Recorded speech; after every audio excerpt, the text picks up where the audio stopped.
Assalamualaikum warahmatullahi wabarakatuh. Perkenalkan saya Anissa Skarmawarni, mahasiswa Ilmu Komunikasi angkatan 2021. Halo semuanya. Kalian tahu nggak sih apa itu keamanan komputer dan seberapa penting sih kita menjaga keamanan komputer? Untuk itu, di sini aku akan membahas pengertian komputer, tujuan keamanan komputer, aspek keamanan komputer, bentuk ancaman, motif serangan pada komputer, dan yang terakhir, faktor mencegah terjadinya serangan pada komputer. Oke, pertama kita akan membahas apa sih keamanan komputer itu. Jadi, keamanan komputer itu adalah tindakan pencegahan dari serangan pengguna komputer atau pengakses jaringan yang tidak bertanggung jawab. Nah, secara tradisional, keamanan komputer ini dilindungi dengan alasan untuk mencegah pencurian atau kerusakan hardware, untuk mencegah pencurian atau kerusakan informasi, dan untuk mencegah kerusakan layanan.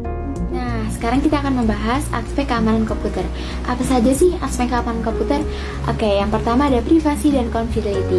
Privasi itu ada sesuatu yang bersifat rahasia, sedangkan confidentiality merupakan data yang diberikan ke pihak lain untuk tujuan khusus, tetapi tetap dijaga ke penyebarannya. Lalu yang kedua ada integrity. Integrity adalah sebuah informasi tidak boleh diubah kecuali oleh pemilik informasi. Dan yang ketiga ada authentication, dilakukan sewaktu user login dengan menggunakan nama user dan passwordnya. Apakah cocok atau tidak? Jika cocok diterima dan jika tidak ditolak. Lalu yang terakhir ada availability.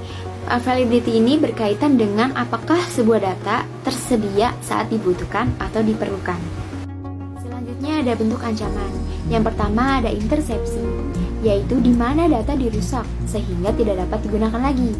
Lalu yang kedua, ada interupsi, di mana pihak yang tidak berhak berhasil mendapatkan hak akses untuk membaca suatu data atau informasi dari suatu sistem komputer. Dan yang ketiga ada modifikasi, di mana pihak yang tidak berhak berhasil mendapatkan hak akses untuk mengubah suatu data atau informasi dari suatu sistem komputer. Dan yang terakhir ada publikasi, tindakan yang dilakukan dengan meniru dan memasukkan suatu objek ke dalam sistem komputer. Berikutnya ada ancaman yang sering muncul. Yang pertama ada sniffing. Sniffing adalah pembacaan data yang bukan tujuannya. Yang kedua ada spoofing, yaitu pemalsuan alamat IP attacker. Ketiga ada finger exploit, yaitu banyak terjadi salah penggunaan dari tools ini. Karena melalui tools ini sistem keamanan sangat minim, bahkan tidak ada sama sekali. Yang keempat ada brute force. Tindakan ini menggunakan beberapa tools cracking untuk mendapatkan password yang dicari. Kelima ada password cracking, metode untuk melawan perlindungan password yang dienkripsi yang berada dalam sistem. Dan yang terakhir ada virus. Virus ini dibuat untuk menulari program-program lainnya, mengubah, memanipulasi, bahkan sampai merusaknya. Motif-motif serangan pada sistem komputer ini biasanya didasari dengan politis, finansial, dendam, iseng, sebagai pekerjaan, dan lain-lain. 4 faktor mencegah terjadinya serangan pada komputer. Pertama ada desain sistem. Desain sistem yang baik tidak meninggalkan celah-celah yang memungkinkan terjadinya penyusupan.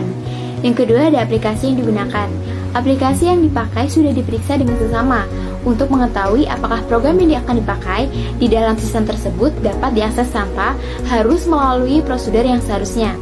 Dan ketiga ada manajemen, untuk membuat sesuatu sistem secure, tidak lepas dari bagaimana mengelola suatu sistem dengan baik. Terakhir ada manusia atau admin. Penggunaan password yang sulit menyebabkan pengguna malah menuliskannya pada kertas yang ditempelkan di dekat komputer. Maka dari itu, penyusunan keamanan, faktor manusia dan budaya setempat haruslah sangat dipertimbangkan. Sekian presentasi dari saya, terima kasih atas perhatiannya. Jika dalam presentasi saya ada kekurangan, silahkan teman-teman bisa tambahkan nih dengan referensi yang lain. Tapi kalau misalnya teman-teman merasakan manfaat dan lebihnya, silahkan untuk bisa di-share ke teman-teman yang membutuhkan. Wabillahi taufiq wa hidayah. Wassalamualaikum warahmatullahi wabarakatuh.